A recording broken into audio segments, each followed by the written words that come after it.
ആയത്തുള്ള അലി ഖമേനിയുടെ സംസ്കാരം നാളെ നടക്കാനിരിക്കുന്നതിനിടയിൽ ലോകത്തിന്റെ നെഞ്ചെടുപ്പ് കൂട്ടിക്കൊണ്ട് ഏത് നിമിഷവും എന്തും സംഭവിക്കാമെന്ന് അമേരിക്കൻ പ്രസിഡന്റ് ഡൊണാൾഡ് ട്രംപ് തന്നെ പറയുന്നു. ദീസ് പീപ്പിൾ ആർ സിക്ക് എന്നാണ് ഡൊണാൾഡ് ട്രംപ് പറയുന്നത്. അതായത് ഇറാനിലെ ജനങ്ങൾ ഇവർ മനോരോഗികളാണ് എന്ന് ഡൊണാൾഡ് ട്രംപ് പറയുന്നു. എനിക്ക് ഇനി ഇവരുമായിട്ട് യാതൊരുവിധ കരാറും ഉണ്ടാക്കാൻ താല്പര്യമില്ല. ഇറാനെതിരെ ട്രംപ് ആഞ്ഞടിച്ചതിനിടയിൽ ലോകത്തിന്റെ ഹൃദയമിടിപ്പ് തന്നെ കൂടി എന്ന് തന്നെ നമുക്ക് മനസ്സിലാക്കണം.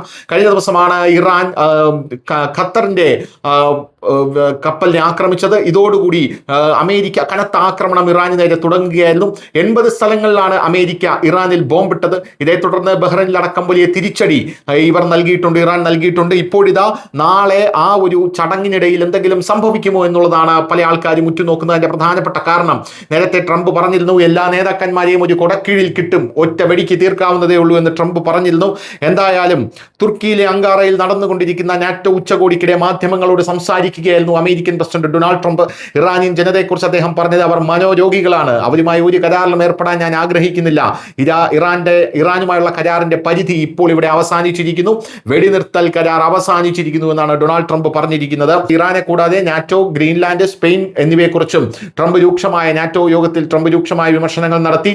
ഇറാനുമായി പുതിയ കരാറിന് തനിക്ക് ആഗ്രഹമില്ലെന്ന്, പ്രശ്നം അവസാനിച്ചുവെന്ന് താൻ വിശ്വസിക്കുന്നില്ലെന്നും അദ്ദേഹം പറഞ്ഞു. അമേരിക്കയും ഇറാനും തമ്മിലുള്ള സംഘർഷം വളരെ കാലമായി ഉയർന്നു നിൽക്കുകയാണ്. ഇത് അങ്ങനെ ഇങ്ങനെയൊന്നും തീരില്ല എന്നാണ് അമേരിക്കൻ പ്രസിഡന്റ് ഡൊണാൾഡ് ട്രംപ് ഇപ്പോൾ പറഞ്ഞിരിക്കുന്നത്.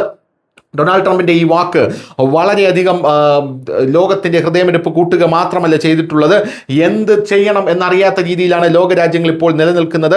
അതേസമയം ഇറാനിൽ വലിയ രീതിയിലുള്ള സുരക്ഷ കൂട്ടിയിട്ടുണ്ട് എന്നും നമുക്ക് മനസ്സിലാക്കാൻ സാധിക്കുന്നുണ്ട്.